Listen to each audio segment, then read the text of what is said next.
Hello, creative people. Thanks for tuning into Melody or Witchcraft. I'm your host, Catherine Petrocelli. On the podcast, we hear a poet read a work of their own and an Emily Dickinson poem of their choosing that contributed to their work. We discuss poetry, Dickinson, the fluidity of time, and the scope and sources of creative inspiration. The past is such a curious creature, Dickinson wrote. Join us to find out how it can teach us about our now. How dreary to be This is my letter to the world that never wrote to me. The simple news that nature told with tender majesty. Her message is committed to hands I cannot see. For love of her, sweet countrymen, judge tenderly of me. That was Dr. Tacey M. Atsitty de Gonzalez, Dine Navajo, Tsenahabihni, Sleep Rock people, and born for Tahatnezahni, Tangle people. Attsity is a recipient of the Wisconsin Brittingham Prize for Poetry and other prizes.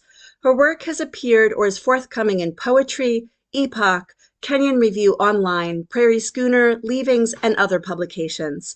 Her first book is Rain Scald, University of New Mexico Press, 2018, and her second is At Wrist, University of Wisconsin Press, 2023.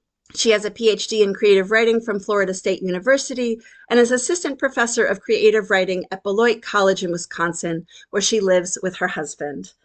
Hi, Tacey. Welcome. Thanks for being here. Hi, Catherine. Thanks for having me. I'm excited to be here. So you have picked a classic, The Letter to the World. I'm interested to hear your take on the tone of that second line, that never wrote to me. Yeah, I think, well, when I think of Emily, right? I don't know her personally, of course, but call her Emily. We can call her Emily. We're all Call friends her here. Emily, yeah. It seems to me, right, like in this first stanza, and then, looking specifically at the second line, like you said, looking at the tone, right? This is my letter to the world that never wrote to me, the simple news that nature told with tender majesty. I don't sense any sort of like ill will toward the world. I do sense that there's tenderness, right? Because she does say with tender majesty, the simple news, like the diction that follows, it's kind of like, and this is what I feel a lot also like with her em dashes and her caesuras, like there's these moments of isolation and not just silences, right? But there's isolation and there's extended silences. And so for me, right, when she says that this is my letter to the world that never wrote me, it's this moment where she's acknowledging, right, that she's in the world, although she's not part of their conversation or part of their world, she's willing to still converse with them, right?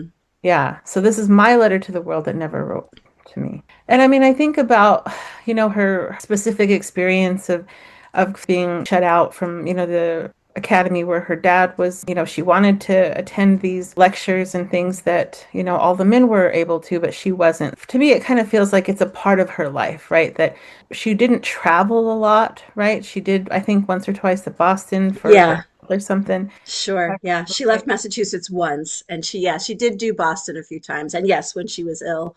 Yeah. Her eye issues. So yeah, I mean, I think that she, like, this is her world, right? And so in that way, she's just saying kind of like, I'm here, even though you don't know I exist. And then in the second stanza, right? Judge me tenderly, sweet countrymen, judge tenderly of me. Yeah. I'm so interested in that, in her idea of judgment, because some would say, right, that played into her not wanting to publish as we would see publishing. Of course, she had her circle of folks that she wrote letters to, right, that were quite numerous. And not just the letters, of course, which could be up to 10,000, the scholars say, but the folks that she sent them to, maybe 100 or so. Also, not just the judgment there, but Is she aligning with nature or is she just appealing to the love of nature? With, well, her third line, the simple news that nature told.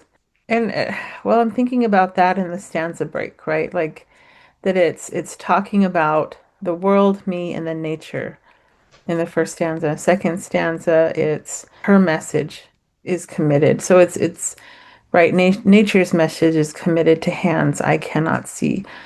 In a way, her personifying nature, saying, I'm here, right? I'm here, I'm all around you.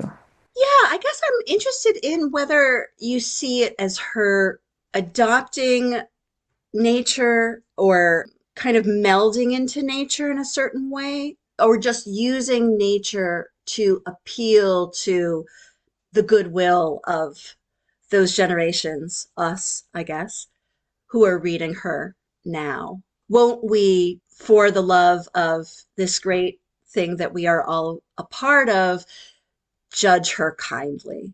Yeah, I think that it might be a little bit of both, right? Because I talked a little bit about, who she is in the world and who she sees who she is in part of that world and not being seen. And I think if I remember correctly, she was influenced by, transcendentalists of her time and acknowledging nature, that because we pass by it and don't give it a second thought doesn't mean that it's not there. And then once nature is seen, or once she is seen, right, or her work is seen, judge tenderly of me. Could you talk a little bit about how you were introduced to Dickinson? When I was in high school, I did poetry slam and national poetry competitions in Hartford, Connecticut. We hosted one year in Albuquerque and then in San Francisco. And my poetry coach, who was also my sophomore high school poetry teacher, Scott Nicolay, he gifted me a book of Emily Dickinson's poems for high school graduation. And I mean, it's that big, complete works. And I feel horrible, for saying this, but I carried it around for like 20 years and never broke it open. I just was like, I don't know. I think I was partially like scared and then partially kind of, oh, everybody talks about Emily Dickinson. Like, what's so special about her? Or, I had this weird resistance toward her and her work. So finally, right, I'm in graduate school and my PhD, and I decided, we could sign up for who we wanted to do a presentation on, and I decided, okay, you know what, I think it's just time I got to roll up my sleeves and I'm going to choose Emily Dickinson, figure this out, right? So I chose her, and I was taking a class simultaneously with Barbara Hamby. It was Letters of Poets. And so we read, a number of letters from Emily Dickinson.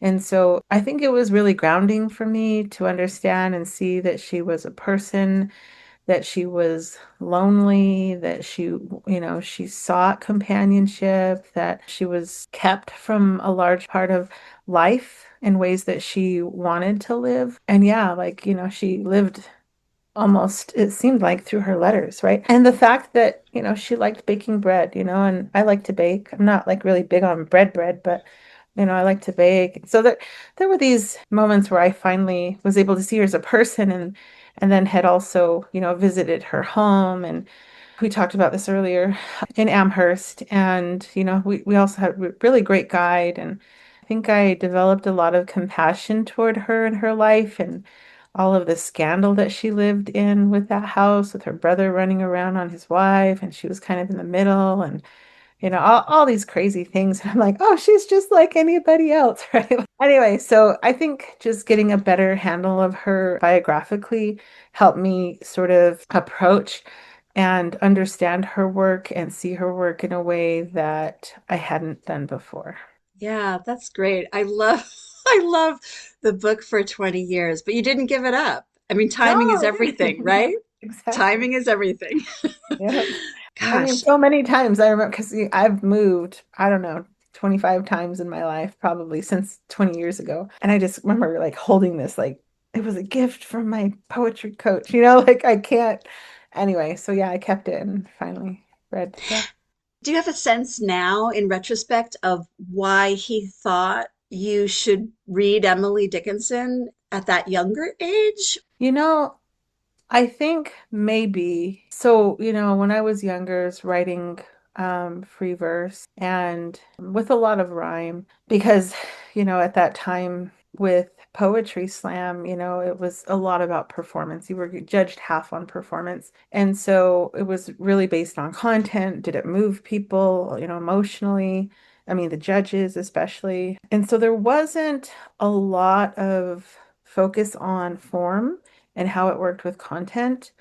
Of course, Emily Dickinson is breaking a lot of form, but there is a form that I feel like she creates even within that breaking of forms. I think it would have been a way for me to be able to distill my work as she sort of distills her thoughts and really gets to the poignant instead of having these prosy lines. And I still write some, lyrical poetry, but I think that that may be one of the reasons why. Also, maybe he saw correlations between me and Emily Dickinson, maybe in our personal lives a little bit, just kind of these storms happening. But, he never said that, right? He just gave me the book. So, yeah. Sure, sure. Yeah, we're speculating. We're always speculating, aren't Right, we? right. That's the fun part, I guess, in a certain way. But yeah, that's really interesting. And we actually have that in common, Poetry Slam, that is. Oh, That's what I began with, Poetry Slam.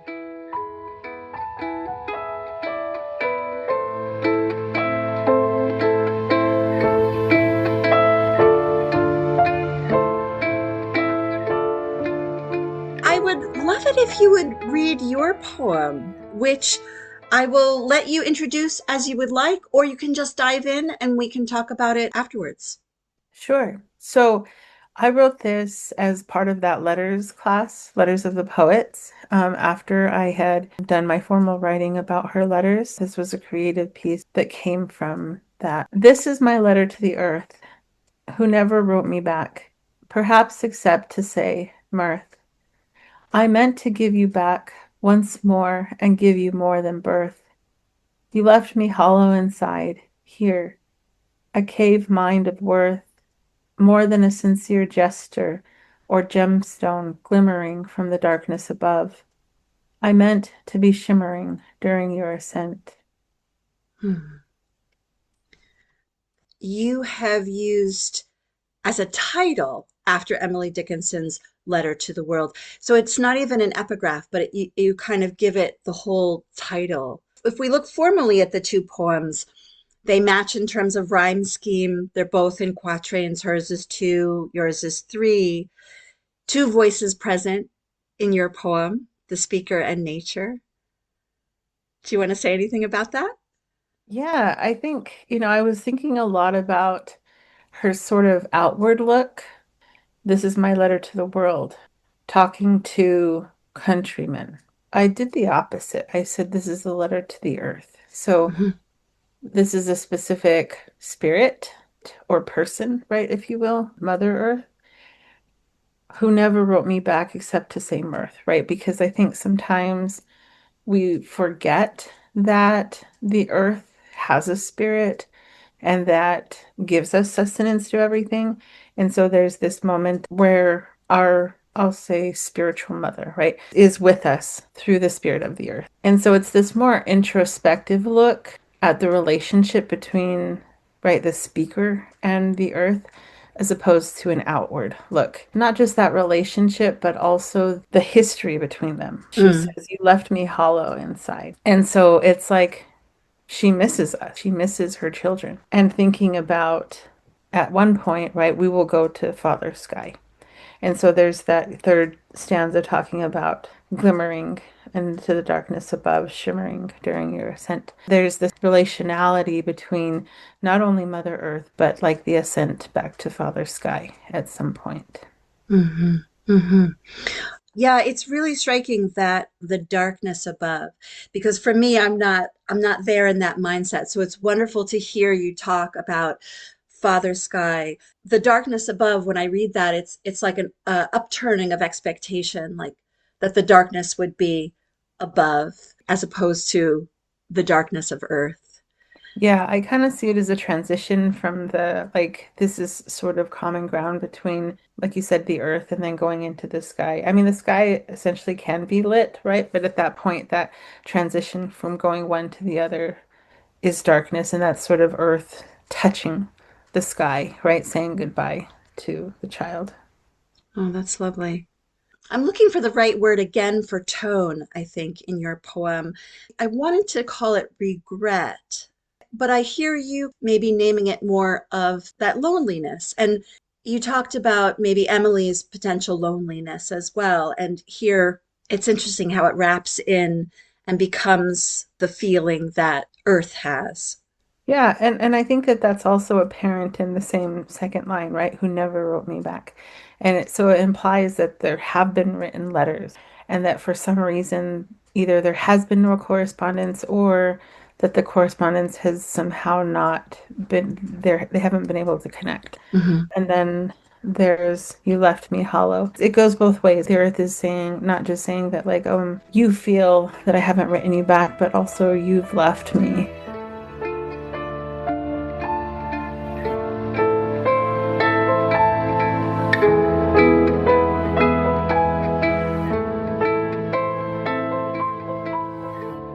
I don't want to talk too much about a poem the listeners haven't heard, but again, I can link this.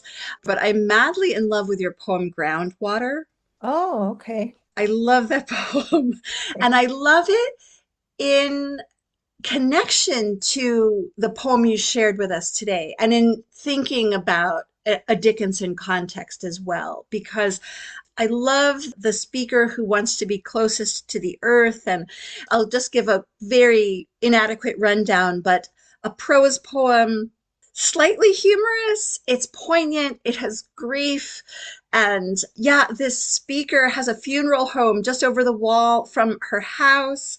And she goes to pick out her own coffin because she's, quote, a planner. And of course, we have that parallel of Dickinson, who, for a period of time, lived next to the graveyard and watched the funeral processions. Mm. And so I feel a wisdom in that speaker. And of course, the poem begins when, was it hamsters? The Mhm. speaker's sister's hamsters are missing. And we're not going to point fingers at the cat, but, just maybe. The gravitas gains and gains as the poem goes. I adore it. And I adore it, yeah, next to after Emily Dickinson's Letter to the World. So, Thank you. Yeah, I yeah, appreciate that. absolutely. How much is the past looking over your shoulder when you write? I think it's almost always there. We were gonna chat about how the past lives in like creation present. When I write, it's always from lived experience or something that's happened in front of me or an emotion or feeling that I have felt, or it's all of those things that I said that somebody else has felt and has created something, right? So a piece of art or music or another poem, right? Like Emily Dickinson in her poem, This is My Letter to the World. And so I think we were going to talk about ancestors, right? Like our literary ancestors and why they're important or, what hand they play in writing and I think about my literal ancestors. Why do they matter? Why does it matter who they are, who they were, what lives they lived? What does it say about me? And how does it inform who I am or who I think I am, or what I look like or what I sound like, or why I act the way I act, or what I have in my blood and how it affects who I am, right? So it has all of those implications. And I think about literary ancestors similarly. Like it's wonderful to know who they are, the lives that they lived, the work that they've created, to see their creativity and to know where they've gone with their work, to know whether or not they were keeping to constraints with received forms or forms, or were they like Emily Dickinson and they were breaking all kinds of forms and creating their own. And I think that there's a lot to learn from that. I really love a lot of the romantic poets. One of the poems that comes to mind is, Shelley's Ozymandias. What stands the test of time, right? Is it monument? Is it like a physical stone monument? No, that's like eaten away by wind and time, and it'll just, essentially be a nub, and people will guess what it was. But when you have language and you have writing and poetry on the page, it's all so clearly written out. And when I'm able to write a poem, this is my letter to the earth in conversation with Emily Dickinson, that's what stands the test of time, right? That I'm conversing with her and she's saying what she has said, and I'm saying what I am saying. And so I think that's what I really appreciate about, how the past lives in creative present, that I'm always looking back, right? And I'm always looking at where I am, and I'm always looking at, okay, well, where am I going to go in the future? And sometimes I don't know, right, where I'm going to go in the future. But it's that practice of looking back and practicing in present time. Do you think the average poet, so you were saying what lasts really is that conversation, that reverberation maybe between two lives. Do you think that the average poet, maybe your colleagues that you teach with, or your students that you teach, or maybe even other poets that you would consider quite well known, at least within the poetry community, are they thinking about their own work? Are you thinking about your own work surviving? And is it like a message in a bottle? Is it something that you're giving time to when you're writing or when you're reflecting maybe? Is it too hubristic to kind of think that way? I think poetry, right, means different things to different poets. Some poets go to poetry for everything in their life, and poetry serves as that fulfillment. And other people use or have poetry in their lives for lesser reasons. And so thinking about, do we have this perspective when we're writing? I would say not every poet. I don't, I think, and then maybe it's possible. Well, okay, so I'm thinking about genealogy. And when you think about genealogy widely, who's doing genealogy? Not 20-year-olds, right? Not maybe not even 30-year-olds. It's people who have lived their mortal lives and are nearing the end. And they have this constant looking back. Who did I come from? What have I created? And what am I going to leave for my posterity? And so I'm still fairly young. And so I don't personally write for that, but I do write for my people. The Hmm. stories or poetry that I write are for my people and for my posterity in that way, but not, I think, in a way to that has anything to do with me individually. I don't want to be a monument. I don't want to be some, I don't know. I see this on movies all the time, right? Like, I never want to be forgotten, or I'm gonna be, you know what I mean? Like, just, Yeah, the idea just of legacy, I mean, it's long and it's very male as well. okay. I'm just Maybe gonna put that's it why I out there, never. isn't it? Yeah, It's right, it's the line, it's the whole, yeah. yeah, Yeah. yeah. And like I said, it might just have to be to do with my age, and it also might have to do with the fact that I don't have children yet, and so my headspace isn't quite there yet. I really enjoyed recently listening to the interview that you did for the Academy of American Poets because you recently curated a month of poems. And I was really fascinated by you talking about the inspiration about around myth and mythology, indigenous mythologies, and using those in your work. Do you see the stories from your people and from the indigenous cultures that you are connected to? Do they run in parallel to some of these Western canon Dickinson writers, or is it integrated in your heart, in your work? If I understand what you're asking, how do I maybe understand creation stories and use them in my work? How do those influences integrate for you? My literal ancestry is Diné or Navajo people. And so in that podcast with Academy of American Poets, I talk about the creation stories of like Diné people and how that is important to many of my ancestors, right? And so me, myself, I'm Christian, and I was born and raised in this tradition. But because my ancestors are who they are and because, their way of life and their traditions were what they were, I still accept that in terms of it's part of who I am. It was something that they lived and cherished, and it was sacred to them. So I deem that the same for me as well. And so many of the stories from the creation stories, and you'll notice I never say myth because I don't like the word myth. And it's just because it implies that it didn't happen. It's not true. And so for each people, right, their creation stories happened and it happened the way that they say it happened.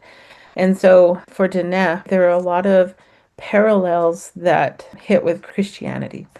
And so that there's Atsasa, Atsasin, first man, first woman, that there was a flood, right? In our second world, there was Coyote who stole Water Monster's baby, and the whole world flooded because Water Monster was looking for her baby. And then, the world came about monsters because of the people's decisions. And then so there had to be these characters who were men, two twins. We call them the hero twins. Tobajish Chin, a child born of water, who some would think is John the Baptist, and his twin brother, Nayet Nizgane, monster slayer.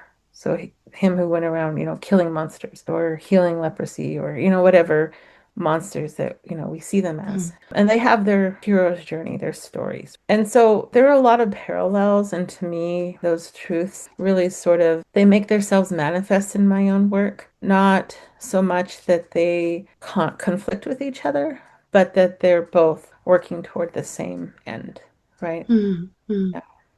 Yeah. If we think of the kind of traditional metaphor of the tree, who for you, in terms of literary ancestors, who are in the roots, who's the trunk, if you Yeah, can? definitely. I would say a lot of the poets would be the poets that I was introduced to when I was in high school. And those were Navajo poets like Lucy Tapahanso and Laura Tohi, Esther Boleyn, and Nia Francisco. Those were some of my initial poets that I was introduced to their work, but also was able to meet them in person and work with them in workshop when I was in high school. Not all of them, but many of them and most of them. And now, of course, they're my mentors and still very active in the poetry community and not only in the nation, but in Navajo too. I think that, of course, it kind of grew from there. I don't remember, like during my bachelor's degrees, anyone in particular that I really gravitated toward. I think there was too much going on in my life in terms of transitioning from home. My graduating class was 29 people. And then I went to a university that had 32,000 people. And I was just trying to get through, like keep my head down and get through. I always tease, like, I don't remember learning anything those 4 years, Yeah, yeah. which is kind of horrible to admit, but there was just so much going on. But what I do remember is how much form. I remember form being introduced by a Choctaw poet, Jim Barnes. He was a visiting professor at BYU, Brigham Young University in Provo, Utah. I think it was my junior year. He really pushed us to learn forms and write in forms. And of course, they were all really, horrible poems, but I really gravitated toward writing in form, and I still do. It's really a wonderful challenge. And so as I've grown in poetry, I've also sort of have some affinities toward poets who write in form. And who do you love to teach? Like, who do you love to pass on? Oh, that's a hard question. So when I teach poetry, or when I teach poetry workshop, I will often teach by form, right? Each week is a new form. So each week I teach a number of poets that write in that form or that have poems in that specific form. And so it varies, but I also really love, being in the Midwest now, of course, James Wright, really love his work. Alice Bolton, she's really doing wonderful things with her work. I remember I really liked Shrikant Reddy. She wrote the poem called The Song. Bridget Bridget Pagine Kelly. Yes, Jean Kelly, yeah. thank you. I'm glad you knew that because yeah, it was on the tip of my tongue. Yeah. It's such a brutal poem. I recently listened to it again, actually on a podcast. I had been avoiding it for years because I love it and it's almost unbearable. Yeah. I mean, I'm a bit of a scaredy cat, I guess, but it's obviously masterful. We Yeah. will link this. We will put it all in the show notes.